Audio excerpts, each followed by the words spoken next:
Who's this, Tom? Well, that's General Cornwallis, a British general. Cornwallis. Yeah, he surrendered to George Washington at Yorktown for the freedom for our liberty in the Revolution. He looks insecure and paranoid. You know, look at his eyes. Yeah, he ought to see a shrink. Yeah, his eyes are weird. He looks a little strange. Crazy. Yeah. Oh, it's President Lincoln. You know, he was the 16th president of the United States. You know what? Lincoln and I are a lot alike. Don't be ridiculous, Tom. You know, Lincoln was a great man, so obviously you have nothing in common. We were both Aquarius. Oh, I forgot about that. Over here, Tommy, is a portrait of Thomas Jefferson. He was the third president of the United States. Yeah, I know that.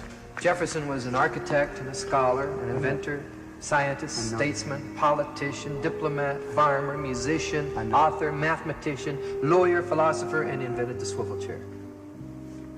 I knew all that. Oh, you knew all that? Yeah. I didn't know that he was a farmer. Oh. You know, and he also, he wrote the Declaration of Independence. I know that. I know all about that. I know You know all about it? Well, I knew about the swivel chair. Oh, yeah, I forgot about that. Now, when did you last read the Declaration of Independence?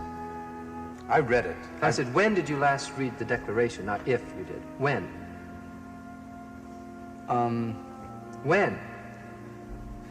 What's today? Monday, but what's that have to do with it? Monday? Let me see. Monday. Tuesday. Monday. Probably when I was in junior high school. What? When I was in junior high school. Speak up. When I was in junior high school. Oh, that's just what I thought. You don't even know anything about the Declaration. I memorized it. Oh, you did? I know. Then recite it. See, that's your downfall, Tommy. You say things that you don't mean. Recite it. In the course of human events, when it becomes necessary for the pursuit of happiness, That's in there. All men are created equal. Principles. They mention government several times in there. Liberty, justice. You'll never walk alone. Then they mention the government again. It's always there. And liberty, equality. When you walk through a storm. Then that's when they mention the government again. And we hold these truths to be self-evident, that all men are created equal, that they are endowed by their Creator with certain unalienable rights, that among these are life, liberty, and the pursuit of happiness, that to secure these rights, governments are instituted among men, deriving their just powers from the consent of the governed, that whenever any form of government becomes destructive of these ends, it is the right of the people to alter or to abolish it, and to institute new government, laying its foundation on such principles and organizing its powers in such form as to them shall seem most likely to affect their safety and happiness. But when a long train of abuses and usurpations, pursuing invariably the same object, evinces a design to reduce them under absolute despotism, it is their right, it is their duty to throw off such government and to provide new guards for their future security. And to provide new guards for their future security. They're what? New guards, for you heard me, new guards, you heard him. They provide new guards for their future security. And so on and so forth, right on down the line. It's all What is this so on and so forth, right on down the line? Tommy, this is the Declaration of Independence. I know that. And so you use so on and so forth, right on down the line, to express the philosophy of the Declaration of Independence? Who's that guy over there? Now, Tom. Who's that? Tom. Oh. I'm Francis Tidward. I fought in the Revolution for liberty.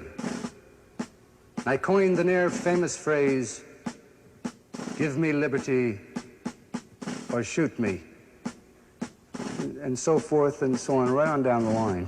You know, it's all there. Sounds like the kind of guy you would have hung around with. He's inarticulate. Oh, yeah?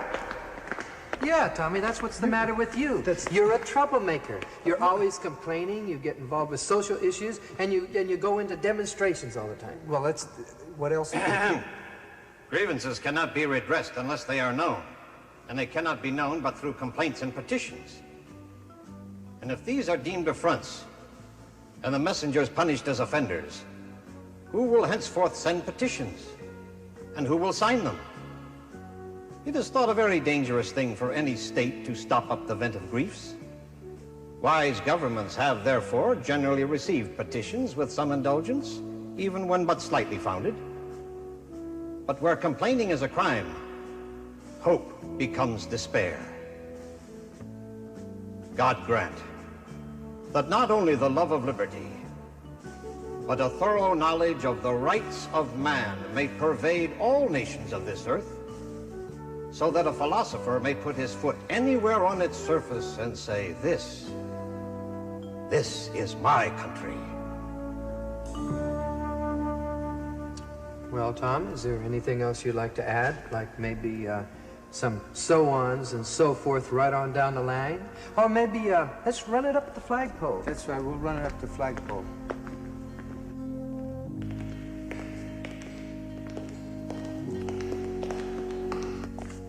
Portrait of LBJ. Right, you know, presidents have to take a lot of jokes and satire, that's for sure. He sure did. Yeah. Well, it is part of the price of leadership of this great and free nation to be the target of clever satirists. They have given the gift of laughter to our people. May we never grow so somber or self-important that we fail to appreciate the humor of our lives. You know, he's right.